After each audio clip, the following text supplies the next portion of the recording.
সুবিচার, সুশাসন। গাইস দেখতে পাচ্ছ এখানে আমাদের জলসা হয়েছে।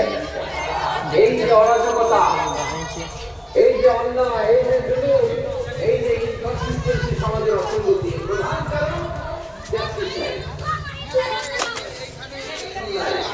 শেষবারের মতো আওয়াজ করে বলেন যে আমরা বাংলাদেশে আদায় চাই কি চাই না? তাহলে প্রথম নির্দেশনা শেষ, আল্লাহ তাআলা আমাদেরকে আদলের আদেশ দেন। এরপরে আল্লাহ বলেন আমি তোমাদেরকে ইহসানের আদেশ দেই।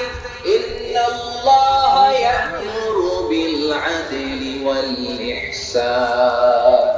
আমি তোমাদেরকে যেমনি আদলের নির্দেশনা দেই তেমনি ভাবে তোমাদেরকে ইহসানের নির্দেশনা দেই। ইহসান, আওয়াজ করে সবাই বলেন তো ইহসান।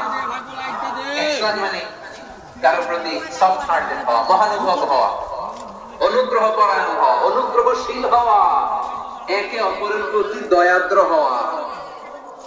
একে অপরের প্রতি দয়াদ্র অনুগ্রহশীল হওয়া ছাড়া মানবিক সমাজ সুশৃঙ্খল গঠন করা সম্ভব না।